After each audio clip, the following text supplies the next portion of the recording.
Have you ever noticed how quickly people lose control when something small goes wrong? A rude comment, a delay in traffic, a piece of bad news, and suddenly emotions take over. They snap, they argue, they stress. In that instant, they hand their power over to the situation.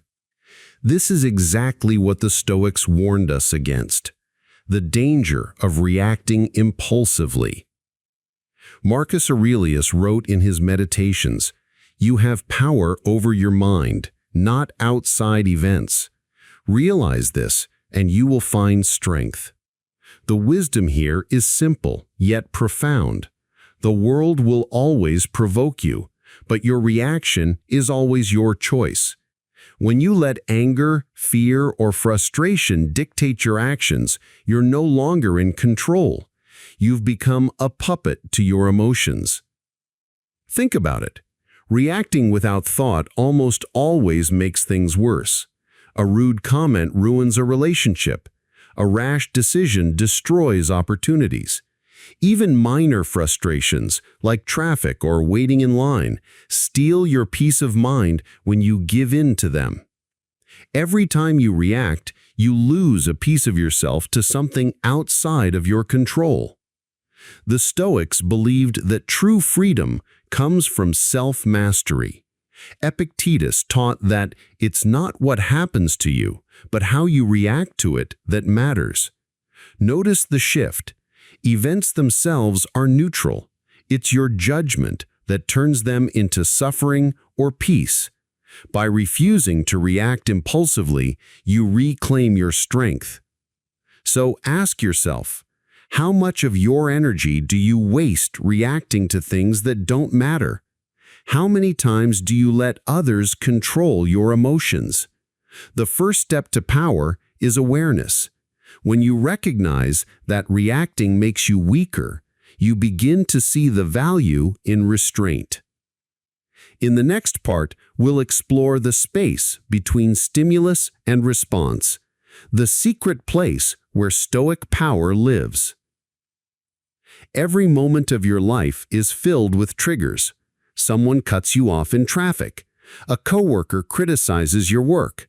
A family member says something hurtful. Your natural instinct is to react instantly.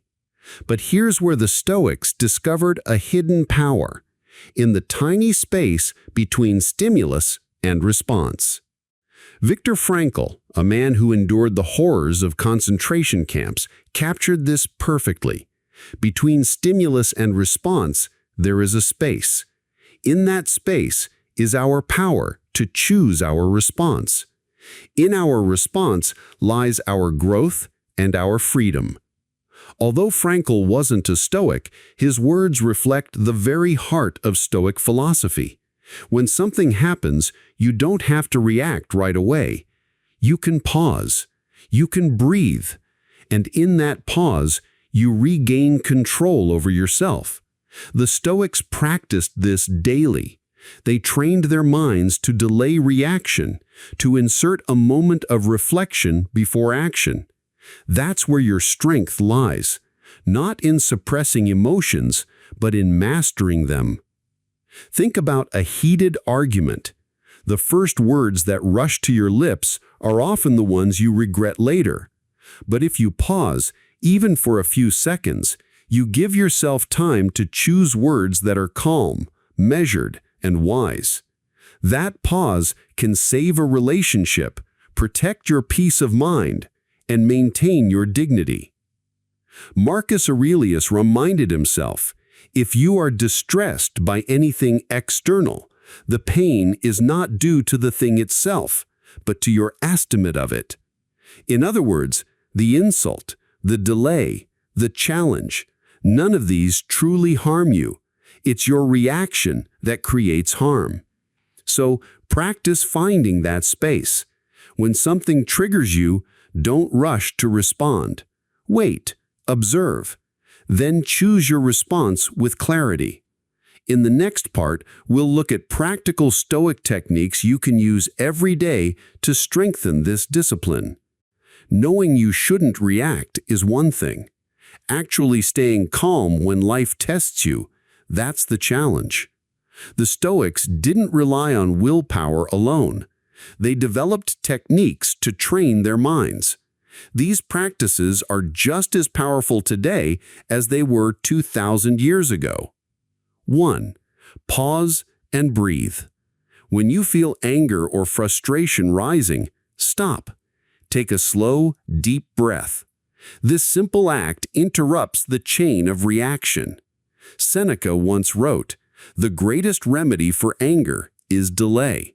Even a few seconds of breathing creates space for wisdom to enter. 2. Reframe the event. Instead of asking, "Why is this happening to me?" ask, "How can this make me stronger?" Marcus Aurelius turned obstacles into opportunities with the mindset. What stands in the way becomes the way. By reframing, you transform irritation into training. 3. Negative visualization. The Stoics practiced imagining worst-case scenarios, not to be pessimistic, but to be prepared.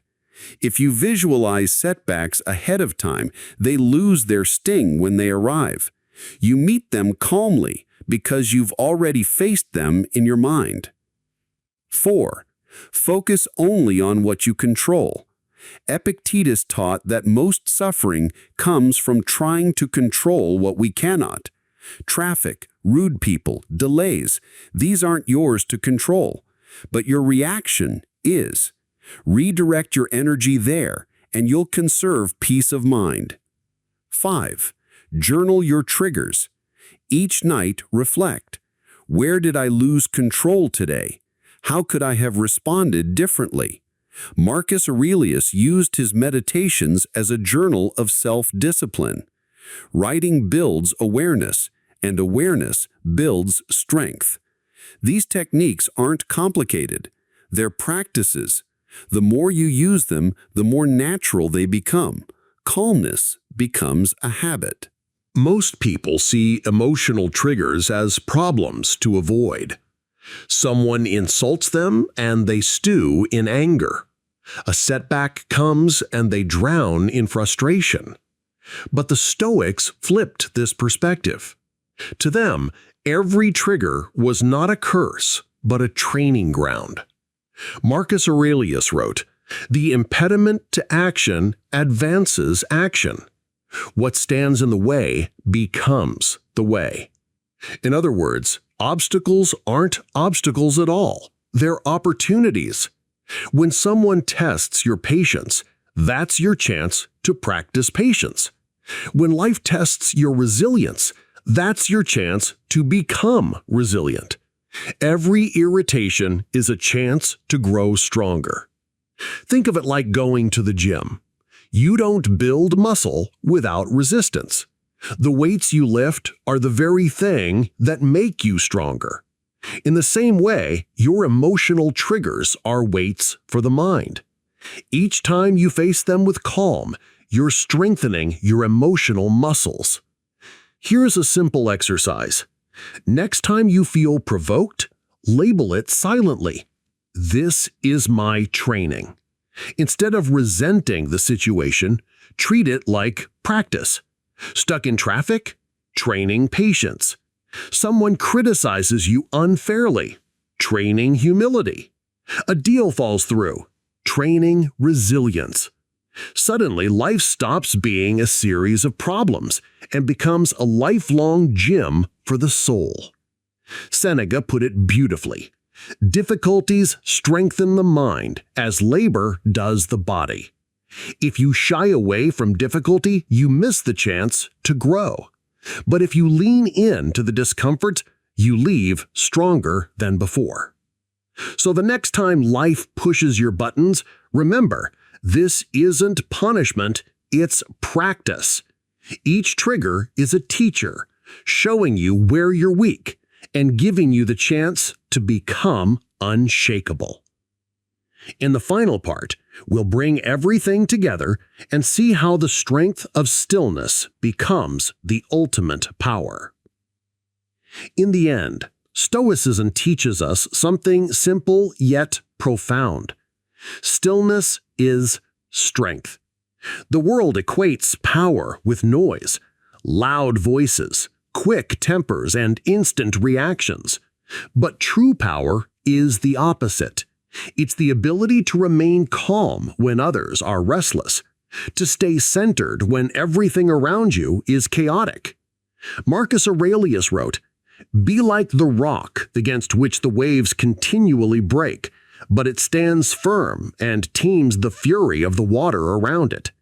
That rock doesn't argue with the ocean. It doesn't complain about the storm. It simply stands, silent, steady, and unbroken. That is the Stoic way of life. When you master not reacting, you create room for wisdom. Instead of adding fuel to the fire, you let it burn out on its own. Instead of being pulled into every argument, you rise above it. Instead of being controlled by anger, envy, or fear, you control yourself. This doesn't mean you suppress emotions. It means you don't let them decide your actions. You feel them, but you are not enslaved by them. You observe them, but you don't obey them. In a world addicted to overreaction, your calmness becomes your greatest weapon. People will notice your silence.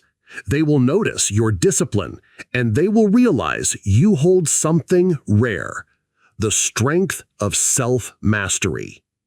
So the next time life tests you, remember, power is not in shouting back, but in staying silent, thinking clearly, and acting wisely.